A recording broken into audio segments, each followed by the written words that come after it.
Revolutionary talk for revolutionary times. Promoting peace, liberty, and prosperity around the clock. LibertyTalk.fm.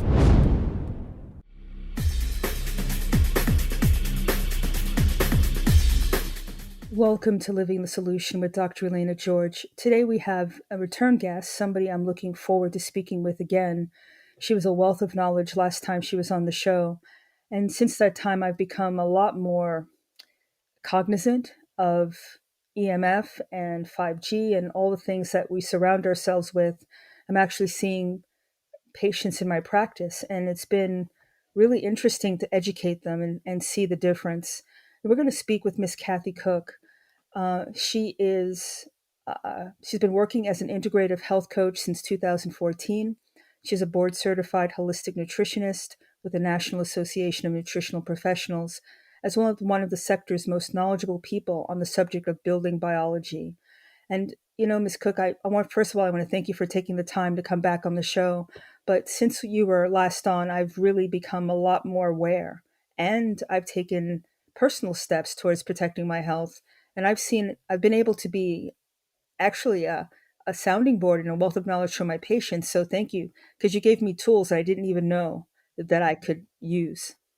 Well, that's great. Well, first of all, yeah, thank you for having me back. It's always a pleasure to speak with you and share this information. And that makes me just beyond happy to hear that you are becoming more knowledgeable in the area and using this in your practice. I mean, that's, what having these conversations is all about. So I'm really happy to hear that. Well, good. I think we can take our next step forward, because this is something that affects everybody. I don't think I can't name anybody who's not affected in some way by it. People who work from home or on their computers all the time, office buildings who've like rewired, all sorts of things. And I've had patients with mold toxicity, and just clearing their environment from all of the wireless products and wireless toxins, I guess I can put it, they've really improved. So let's start from the beginning. How did you come to this? This is a very unique space, one that it's extremely important to understand.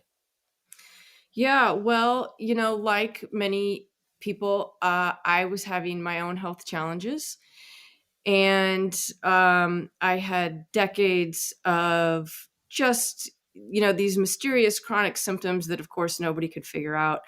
And it was about 2014, 2015 that I started to pay attention to the possibility of EMF and the environment in general, and questioning whether that could be a factor in my symptoms.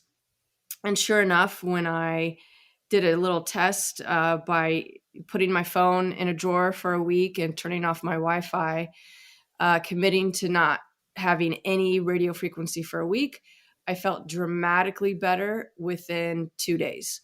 And I saw a plethora of my symptoms clear up, including tinnitus, or severe ringing in my ear for that I had for 10 years, and it was literally gone in 2 days after not using a phone. My sleep dramatically improved. My anxiety cleared up. My energy was better. It was just so profound that I could not ignore it. And, to make a long story short, I just dove in and said, if I'm going to, continue to get better and help my clients with their health, because I was practicing as a nutritionist at the time, that I have to know the environmental piece of it. And so then I enrolled with the Building Biology Institute in 2017, and I've been practicing ever since. Well, I want to confirm and give another example of what you just described. I had a patient with tinnitus, and she was the side where the ringing was on was the side that she kept her phone at her bedside table. And I asked her to just turn that thing off, turn her router off. And I mean, came in pretty much really just anxiety ridden. And it was just such an awesome return visit when she said it's gone. I was like amazed. She was amazed. And it's something I ask all of my patients now. That's how important I feel that it is. Now, you're a nutritionist, so you really understand cellular biology and how the body works. I think you have a leg up when it comes to that compared to most physicians who we barely get taught that. What are some of the things that you find overall, is there something in our diets or the way what we choose to eat that makes us more sensitive to EMF? Well, that's a great question.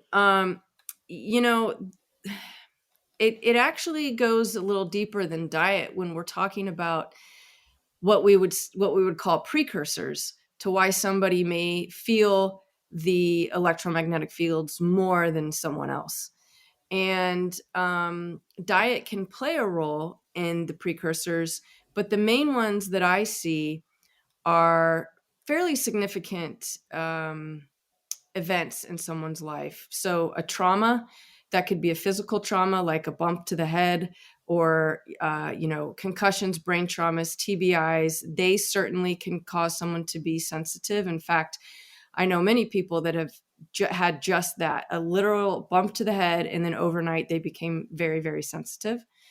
It could be an emotional trauma.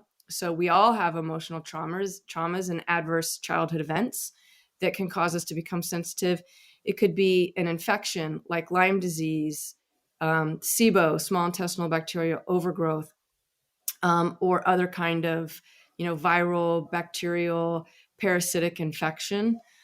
It could be an extreme exposure to EMF. Say you're a lineman or someone that's working in IT and you have exponentially higher exposures or a very high acute exposure to EMF. I even have a colleague who was struck by lightning and then he became highly sensitive. Um, let's see. There, of course, you mentioned mold. That is a huge precursor.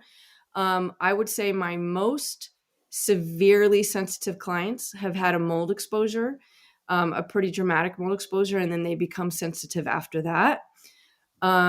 There's also chemical exposures. I have one client that used to own a carpet company, and he was invariably exposed to countless toxic chemicals from his profession, and then he became sensitive. So diet can play a role there, because if we are not eating to support our gut health, our inflammation, our brain health, our infections, all of these things, our sensitivities are going to only increase, given that we have these exposures.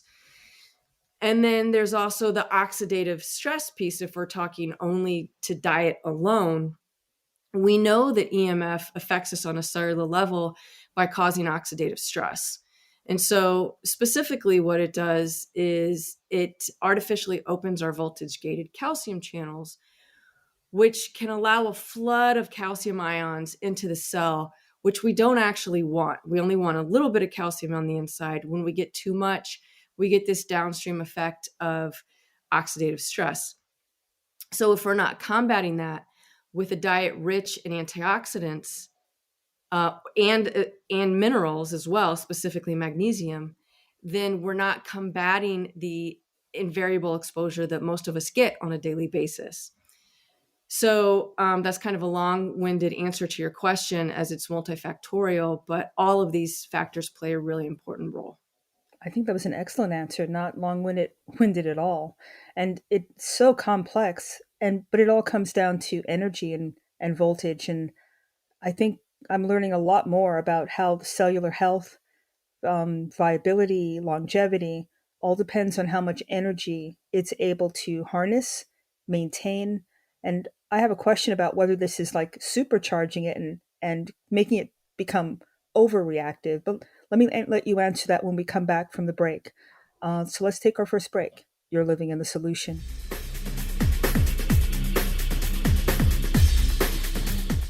Welcome back to Living the Solution. We're speaking with Miss Cathy Cooke, and before the break, you did a wonderful synopsis of the triggers of EMF and how it messes with our cellular health. I was curious to know: is this influx of calcium, does it overexcite the cell? Is it making it short out and not communicate with other cells? Do you actually? Is there more of an understanding of how that works on a physiologic level? Yeah, well, a lot of this work was done by Dr. Martin Paul, which, for anyone listening, I would strongly encourage you to look up his work, because he goes into much more depth on this.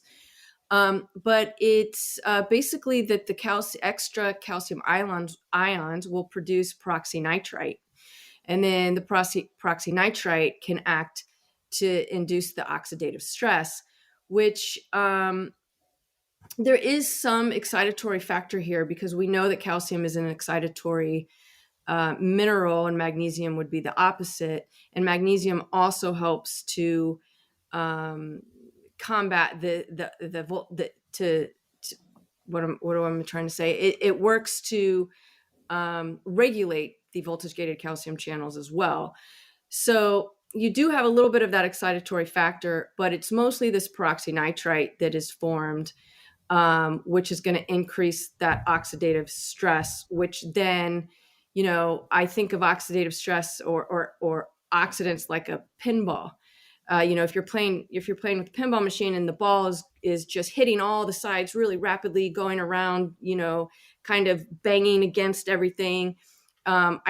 It's a good analogy to kind of visualize what an oxidant, a pro-oxidant would be doing in the body until it neutralizes with an antioxidant.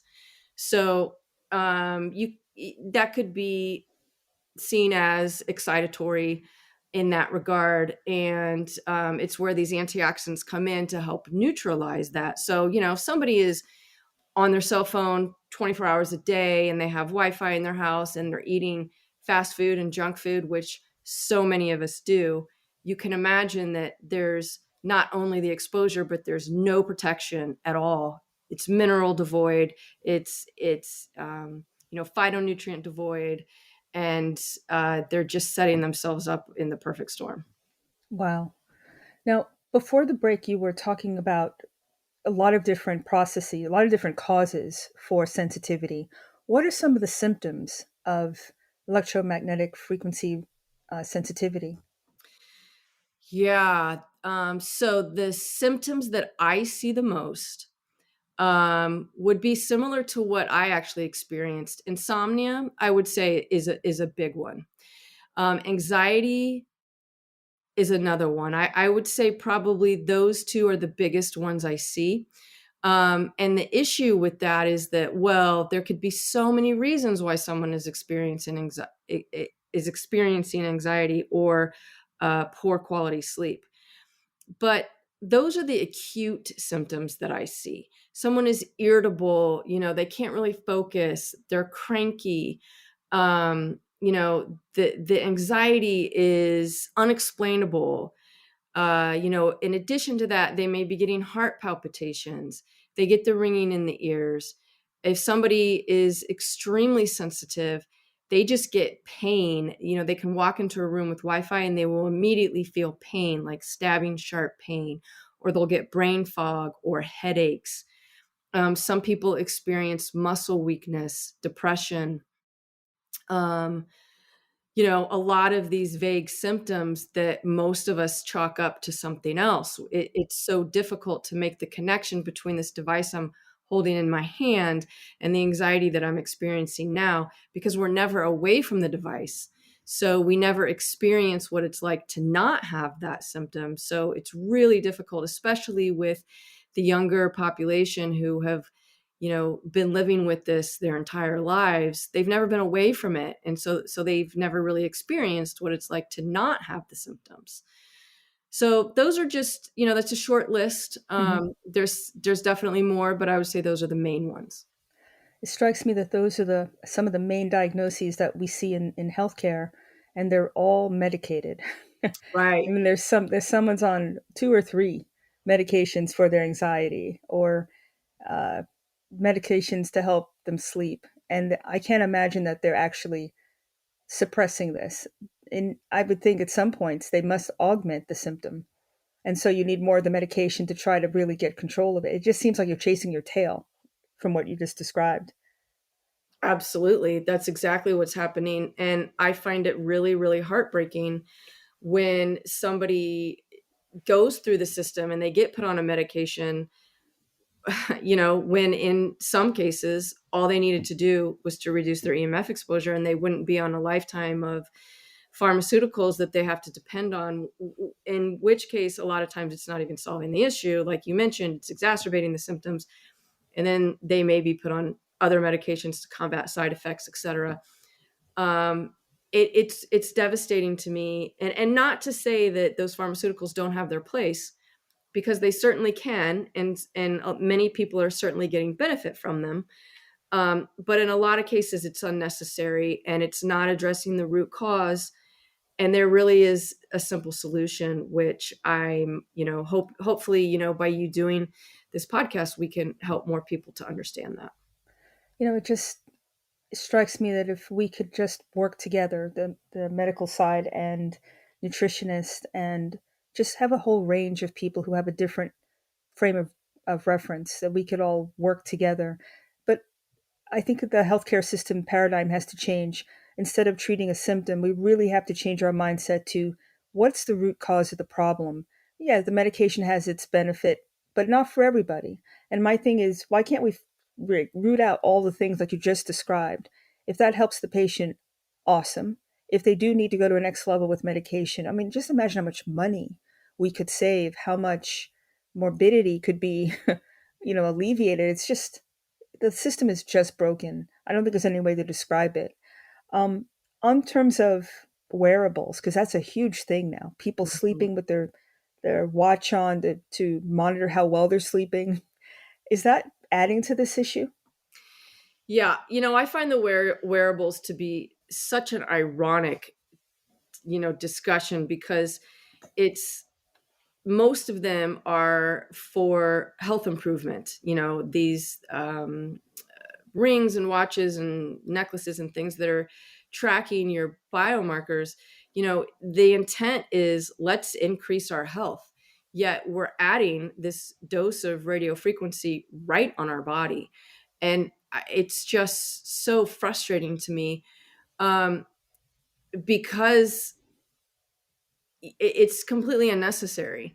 And thankfully, there's at least one device, the Aura Ring, which is privy to this concern, and you can actually wear that and track your sleep, track your fitness markers, your heart rate variability, and you can keep it in airplane mode. So that's excellent. But the large majority of them, of course, don't have that option, Hmm. and I absolutely am very concerned about it.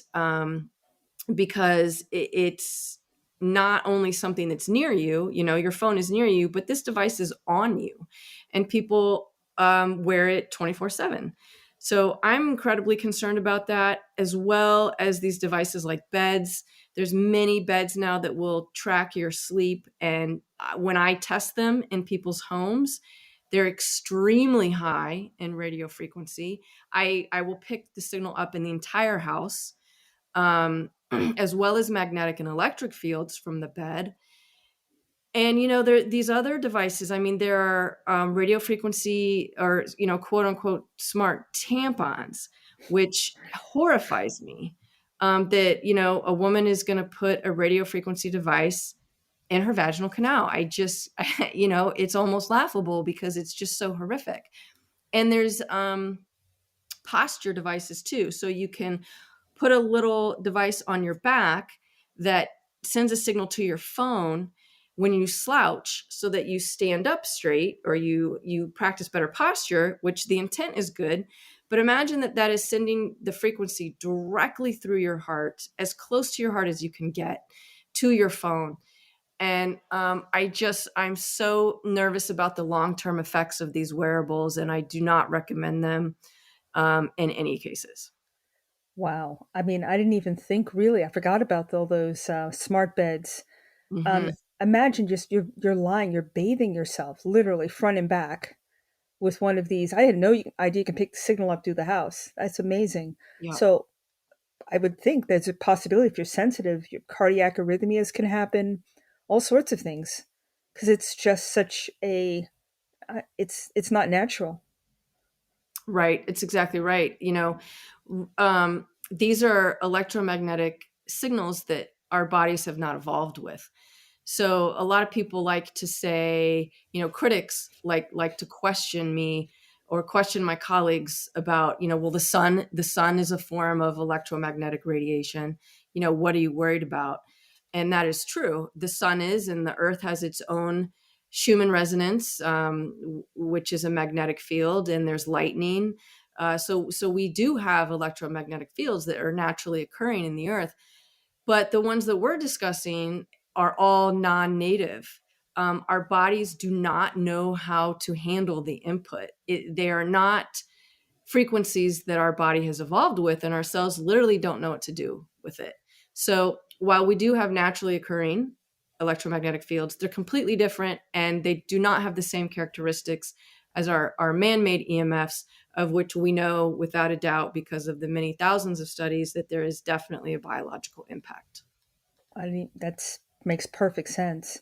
So my segue to that, what you just said is, if you're wearing a wearable and your Wi-Fi's on and you're in a bed that's wired, are these all different frequencies? I mean, it's not one flat. I mean, I don't know. Is it one flat signal, or are these all different depending on what the thing is? Yes, you're exactly right. They are all different. So, in the building biology community, we like to test for 4 different fields. So we have the electric fields, which is just coming from the wires that are in our walls. And in the case of a bed, it's going to have to be plugged in. And so we're getting these electric fields onto the bed. And that is a completely different field. It's probably 60 hertz, let's say. A completely different field than the radio frequency that's on the bed, which could be 900 megahertz or 5 gigahertz, or whatever that frequency may be, which is a completely different thing than the electric fields. And then we've got the magnetic fields, which the bed could have as well, which is something that we get from current flow. And we measure that in milligauss. And it's a completely different thing than the electric and the radio frequency. And then we've also got dirty electricity, which is an altered sine wave, which is, again, another completely different thing. And that comes from a lot of our energy saving devices, unfortunately, and things that we plug into our wall that alters that 60 hertz sine wave. So we've got all 4 of these fields, all different. They all have some interplay with each other, because many devices will have all 4 of the fields. So it gets really highly complex. But it's just the sheer nature that we live in an electrified world. And so ultimately, we want to reduce our exposure to all of these. I think that's a great place to take our next break, because that was absolutely mouthful. I don't know how the body can actually jibe with all this stuff hitting it. So let's take our second break. You're living in the solution.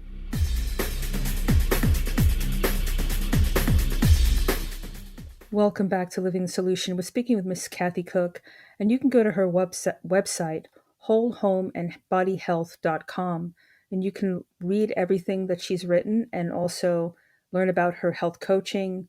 There's a shopping tab. It's really a full spectrum website, and I think people need to educate themselves. And this is something it's integral to our longevity and our health. There's no question about it. We just described prior to the break all of this stuff just literally coming at your body. No wonder people can't sleep. So, we talked about the heart, but what about the brain? How does that get affected? That's a very sensitive organ, and it's electrical, just like the heart is. I mean, is that one of the reasons that we see so much, I wouldn't say, I don't know, damage, that's not quite the best way to put it, but confusion, anxiety, depression, these are real symptoms. Is it because the brain because the brain's being inundated by these energy waves that are hitting it? Yeah, I think so. I think it says a lot that so many people who have experienced a trauma to the nervous system have instantly become very sensitive to these fields. So I think that there's a lot going on there. It could be, a specific insult to the brain. It could be nervous system dysregulation. It could be both. Obviously they go hand in hand. And I think a lot of this depends on the person as well, because it's interesting to me that everyone experiences their symptoms differently. So, if somebody comes and punches you in the arm, everybody's going to feel pain in the arm. But when we're exposed to EMFs, some people can feel it in their brain. Some people will feel it in their heart. Some people will feel it in their muscles. It's really interesting how the symptoms are different. And of course, I think there's some genetic factors to that. And then just coming back to the precursors that somebody may have, where is our bucket overflowing? What is the system that's the weakest? That tends to be the system where we're going to feel the symptoms most acutely. But let's not forget that there's the long-term impacts too. So just like somebody could smoke, 2 packs a day for their entire life, and they may feel fine for several years until, they get emphysema or lung cancer or COPD or, whatever lung ailment it might be. So, I don't want to forget that in addition to the acute symptoms that someone may feel, somebody who may not feel anything does not mean that they're not impacted by this and that they may not be getting, a more chronic health condition like maybe Alzheimer's or Parkinson's or something that affects the nervous system, years down the road. Is there anything, or I'm thinking now about the electric cars and being bathed in that as you're driving. Should I be thinking about that in those terms? Is that something that is concerning? Yeah, absolutely. It is a concern. So I've tested several electric cars, and some of them test pretty well, and some of them don't. Some of the cars are actually shielded, and so, like a Tesla, for example, they take care to shield from some of the electric fields. I'm not saying that an Tesla is a good option, however, because there's so much more going on in the Teslas with the radio frequencies for the driverless systems and all of the connected radio frequencies in the car. Um, but not every electric car is going to be significantly worse than a gas-powered car, for example. I've tested a couple of Priuses, Toyota Priuses, which of course are hybrids. Um, but according to my meters, they tested really well, and they didn't actually have an increase in the electric or magnetic fields that I was expecting. However, other cars that I've tested, like a Chevy Volt, for example, did have very high levels. So it's not guaranteed that an electric car is going to be worse than a gas powered car, because a gas powered car has all kinds of electrical devices in it as well. But it is something that I think that we should be thinking about, and we should be testing, the next time we're buying a car. I think it's imperative to test it to make sure that you're not getting one that has an increase in any of these 4 fields, or that you can at least get one that's a little bit better than the others. So testing is key there. Got you. And what about the ones that have the Wi-Fi integrated? Yeah, I mean, I think it's a horrible idea. A lot of them will have Bluetooth, of which you can actually disable. Some of them do not. The newer the cars, I have found, the harder it is to turn off the Wi-Fi, turn off the hotspots, turn off the Bluetooth. The older cars, generally speaking, are easier to do that. But I think it's a horrible idea. Some cars, I know some car owners who have actually gotten into the dashboard, figured out where the antenna is, and physically removed it. That's a little bit risky because you could impact other devices that might be near that area or on the same circuit or something. But I think it's a horrible idea. And if anybody, wants to avoid that, they really need to put a little extra work into getting a car that doesn't have that feature in it, which can be difficult. Now, one of the things that you do is you do healthy home assessments and I guess business assessments as well, right? Yes, any can assess any building or even land. If somebody's building a new property on a piece of land, it's important to test that too, because there could be all kinds of influences, even though there's not a building there yet. There could be a cell tower in the distance. There could be power lines. There could be all kinds of things that would be impacting that land. So, yeah, we can assess just about anything. I love that. And now I just drove home, ready for our podcast, and I noticed there's one building where the 5G antennas were right next to the window of this apartment building. I mean, literally, like maybe 3, 4 feet, very, very close. What is a safe distance, if any, that you need to, let's say you're building a property, that you need to be away from these towers and Yeah, these power that's lines? it's a great question, and I see that often too. A cell tower literally within feet of a person's window, and it's very depressing for me every time I see that. I'm very worried about the occupants inside that building. So, as far as the safe distance goes, there are so many variables to consider, and any of these devices are going to be different in their output, that we don't have a blanket statement for that. So, for example, you could have neighborhood distribution power lines, which usually aren't that much of a problem because they're balanced correctly and they're wired correctly, and we don't get extended fields off of them that penetrate into a person's home. But sometimes they do. Sometimes they have net current on them or high voltage that can impact a person's home, and we will never know without testing. So, same thing for power lines. They're all different. I could be up next to a really, high voltage or high tension power line that looks really ominous, and I don't get a large field off of it. And other times I do. And then when it comes to the radio frequency from cell towers, I live probably about a quarter mile from a cell tower, but I have very little impact inside my home from that tower because of all of the density in between my home and the tower itself. I've got multiple trees and buildings and homes in between me and that tower, so I'm not getting much of an impact. Conversely, I could test a home that's in the country with no neighbors around them, and sadly, I have tested multiple situations like this where the people specifically went to these remote, isolated areas to try and avoid these EMF issues. But because there's no density in between them and the nearest cell tower, which could be 2, 3 miles away, they're getting a much higher exposure because they're in a direct line of sight of that tower. So there's nothing to impede those radio frequencies in between their home and the tower. So there is no rule of thumb here. You always have to test to see what's going on in the specific area.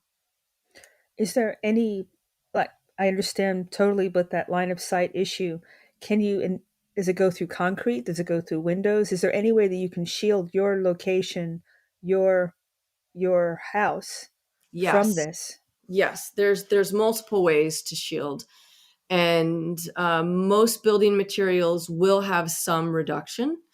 Windows would be the weak point, but thankfully, most homes now, when you're building new, they're installing what we call low E glass or low emissivity glass, which is for energy efficiency because it will deflect some of the UV rays from the sun.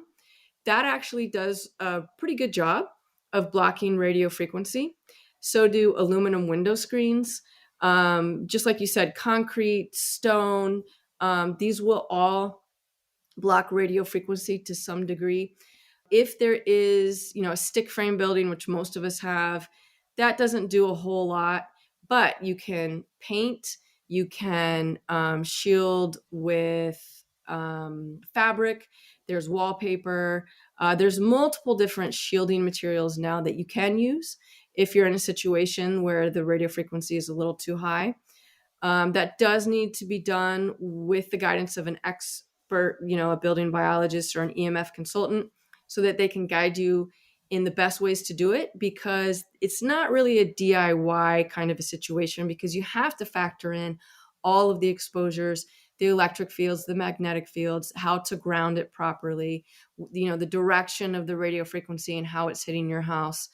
So you can shield it, but you definitely want to hire an expert to help you with that. That makes a lot of sense. And we're going to take a break in about 30 seconds, but when we come back, I really want to go over things that what we just started off with. things that you can do, whether that's supplementation, whether that's physically shielding your house, like we just described, things that people can take their power back because no one, maybe in this day and age, moving may not be an option for people. And we have to think outside the box and make it work. So let's take our last break and come back. You're living in the solution.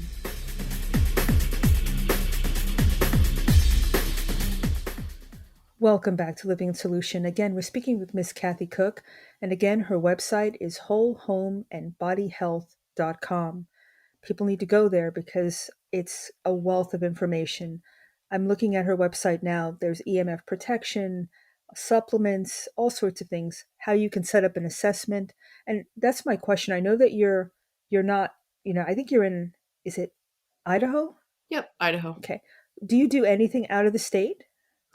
Yes, I travel quite extensively, actually. Most of it in the West, but I've gone to countless different cities and states across the country doing assessments. There are many building biologists across the country.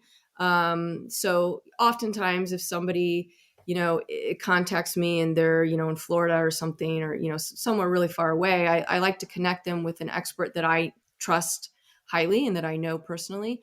Or I'm always willing to travel as well, because, while there are many of us, there's not a whole lot of us. So Mm-hmm. yeah, most of us do travel because it's really just that important for people to have their homes checked out. Got you. And you mentioned being able to measure what the EMF is. What do you recommend? Can people do that on their own where they can actually get something to measure what's going on in their house, their car, their bedroom, to get a preview basically of what's going on? Yeah, absolutely. I think it's, a very good idea for people to measure their own homes, to get a couple of meters and to become proficient in this because things change and I want people to be empowered and not to have to rely on us all of the time. I will say, though, that there's a steep learning curve. And so if you're going to do it, you really need to invest in learning how to test properly, what the measurements mean, and then what to do with that information. And there are loads of websites and webinars and things online that you can start with to help teach you that. I've done several webinars teaching people how to test, which are online, which I would suggest. Or you can also hire a consultant like myself to help teach you how to do that testing, so that you can then learn, what does all of this information mean? And I do have some recommended meters on my website as well, if people want to check that out. So what about like your computer, your laptop?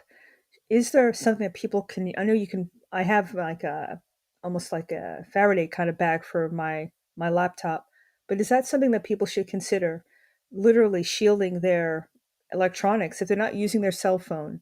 Either turn it off completely, put it on airplane mode, or should they put it in one of these type of EMF protection bags? Yes, absolutely. So in building biology, we like to say that any reduction is worth achieving. So many times people will tell me, well, what difference does it make if I, shield my house? I turn my phone on and I'm getting 20 Wi-Fi signals from my neighbors. But what people need to understand is the inverse square law, which dictates that the closer we are to a certain device, the more of an exposure that we're getting. So what's inside your own home is by far the biggest exposure that you're getting. So your phone is a little bit deceiving in that its antenna is artificially sensitive. And even though it can pick up a signal from your neighbor's router, does not mean you're really getting that much exposure from it. What people really need to focus on is what's inside my home and how can I reduce what's inside my home? Because that is by far the biggest exposure. The biggest thing anyone can do right off the bat is to hardwire their internet so that they can turn off their Wi-Fi. And believe me when I say that in the many hundreds of assessments that I've done, this is almost always by far the biggest exposure that people are getting. And just by plugging their devices, you can plug in your phone, your laptop, your computer, your tablet. You can plug that in with an Ethernet cord. to your router. And I mean, you're going to drop your exposure dramatically. If there's only one thing that people do, it would be to hardwire their devices. And I do have an article I just posted on my website about exactly how to do that if anybody wants to check that out. Should you, is there a way to shield your router so that, you plugged in everything, everything's landline? Is there a way to also lower what your router is emitting itself? Yeah. So if you hardwire and you disable the Wi-Fi, Uh-huh. then there's nothing coming out of it. It's all Hmm. just going through the wire. So you don't actually need to shield the router if you're physically going to turn the Wi-Fi off, because now you're just sending the internet through the Ethernet cord. Oh, that's kind of neat. Okay, Yeah. got you. And for the dirty electricity, like coming through the actual sockets in the house, is there anything that people can do to minimize that? Yes. So one of the best things you can do is eliminate sources. So oftentimes, what I find to be some of the biggest sources are things that are just plugged into people's outlets. So, for example, I did an assessment a couple months ago where I plugged in my meters. I have an oscilloscope that I'm looking at the sine wave. I'm plugging that into the kitchen, and I saw one of the highest levels of EMI, electromagnetic interference, that I've ever seen. And I thought it was probably from their solar panels. So I was trying to do some mitigation, and I was walking around the house and said, first, let's unplug everything to make sure it's not an internal source. And sure enough, when I got to the kitchen counter and I unplugged the food saver that was just sitting there, they're vacuum sealers, Hmm. everything went away. It completely, all the dirty electricity went away. It was just from this food saver that was sitting on the counter. They very rarely used it, and it was plugged in. It was not even on. So just by unplugging that device, we brought it down to a safe level. Now you So said, I'm yeah, sorry, you so said something really interesting. It wasn't on, it was just plugged in and it was still giving off this right. type of, oh, wow. And that is so common.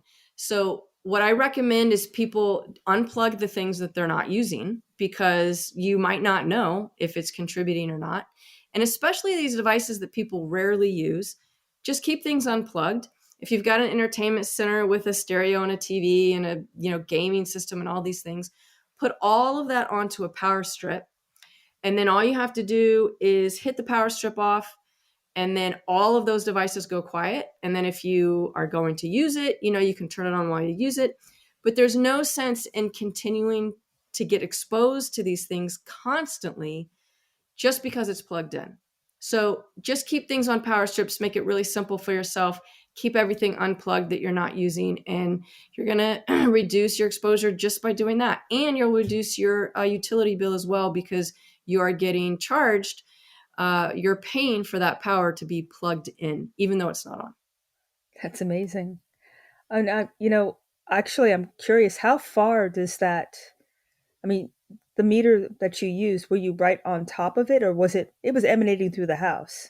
Right. So how the dirty electricity works is that there can be a point source like that food saver in that example. But what it does is it goes back to the panel, the breaker panel. So in um, the basic theory of electricity is we send the power out on a hot wire to a circuit, and then it goes back to the panel on the neutral wire. And because everything is connected in that panel, what's happening on one wire somewhere in the house is coming back to that panel and then connecting with every other wire in the house. So where you have a device, it could be plugged in, multiple rooms away, but it will impact every part of the house because every wire is connected back at the main panel. So that makes it a little tricky when you've got a point source, plugged in one location. That's why if you unplug it, then you're quieting the entire rest of the house from that source as well. Wow, I didn't have any idea, but that's really interesting. Mhm. Now, let's move to the medical side just a little bit. The supplements. Which supplements do you recommend to try to calm this, to try to balance whatever is hitting us? Yeah. So my first recommendation is always magnesium, because magnesium is the ultimate calcium channel blocker. And since we know that, on a cellular level that we're getting this impact from these voltage gated calcium channels artificially opening, magnesium can help to reduce symptoms quite a bit. So that's really important. And then the other recommendation would be antioxidants. Since we know that, the downstream effect of this is oxidative stress, how do we combat pro-oxidants? We hopefully first are consuming a diet rich in antioxidants, but we can also supplement. And one of my favorite supplements is rosemary. So rosemary is a highly protective herb. It's radioprotective. There's a lot of research on rosmarinic acid and radiation, which is really fascinating. So I like to not only cook with rosemary, but to take it as a tincture. And there are capsules as well. And then some other antioxidants that I really like are things like astaxanthin. Melatonin is a really fantastic antioxidant. Of course, there's issues with taking melatonin all of the time, but for somebody who's traveling and crossing time zones, the act of traveling and interrupting your circadian rhythm, I do like it for those circumstances. There's glutathione, which is the body's main antioxidant, which I think is a fabulous supplement when you get a good quality supplement, because they are not all created equal. Then there's kind of our basics, things like vitamin C, really important antioxidant that a lot of us aren't getting enough of. And, there's so many that I like, but those are the ones that I'm recommending most often, depending on the person and their specific situation. That's an excellent overview. Time goes way too quickly, but I want to make sure people know how to reach you and how to get your information on your website. So people can reach me at my website, wholehomeandbodyhealth.com. My email and my phone number are both right on the website. I also have a YouTube channel where I've got a couple hundred videos of me just testing things. I get into both air quality, mold, and EMF testing. So those are some great introductory videos just about how to use meters, how to test, what certain devices may do to your home. And then I've got a Facebook group called the Environmental Illness and Sensitivity Group, which would be linked to my website too, if somebody can't remember that name. But that's a place where people can just throw questions up, articles, what do you like for this, how about shielding this, your favorite products, that kind of thing. So we've got a lot of lively discussions going on there. And those are my main outlets. Ms. Cooke, I want to thank you so much for joining me today. I really learned a lot. I'm so excited that I can add more to my arsenal for myself and for my patients. So I want to thank you for everything you do. Absolutely. And I appreciate you getting this message out to so many people. It's been a pleasure. It's been a pleasure and an honor. And I want to thank you and thank everybody for living in the solution.